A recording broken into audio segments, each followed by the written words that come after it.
Hi friends, welcome to my channel. Amar Bagi family మొత్తంతో కలిసి రామ్మూర్తిని కలవడానికి హాస్పిటల్కి వెళ్తూ ఉండగా రాథోడ్ కంగారుగా ఇంటికి వచ్చి వాళ్ళని ఆపేసి సార్ సార్ అని పిలుస్తూ ఉంటాడు. ఏంటి రాథోడ్ అని అమర్ అడుగుతూ ఉండగా ఇక ఇలా చెప్తూ ఉంటాడు రాథోడ్. అరుంధతి మేడం వల్ల పేరెంట్స్ ఎవరో తెలుసుకోవడానికి చిన్న క్లూ దొరికింది సార్ అని అనగానే పక్క నుండి అంతా గమనిస్తున్న ఆరు సంతోషపడుతూ ఉండగా మను మాత్రం టెన్షన్ పడుతూ ఉంటుంది.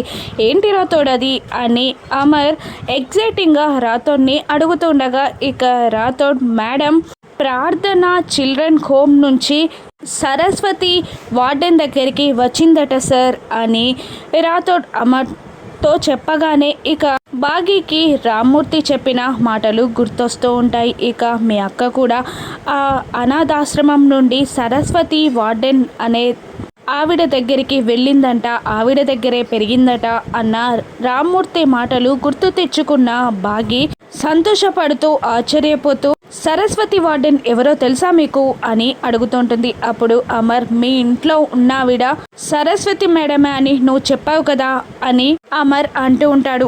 అయినా సరస్వతి వార్డెన్ గురించి నువ్వెందుకు అడుగుతున్నావు అని అమర్ అడగగానే మా అక్క కూడా సరస్వతి వార్డెన్ దగ్గరే పెరిగిందట అని బాగి చెప్తూ ఉంటుంది. దాంతో ఆరు సంతోషపడుతూ ఉండగా ఇక నిజం ఎక్కడ తెలిసిపోతుందా అని మను టెన్షన్ పడుతూ ఉంటుంది.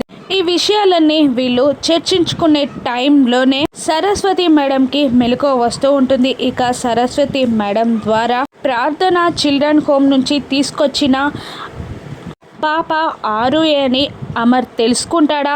ఆరు బాగి అక్క చెల్లెలని రామ్మూర్తి కూతురే ఆరు అని అమర్ తెలుసుకుంటాడా? రాను ఎపిసోడ్స్లో చూద్దాం. Thank you for watching.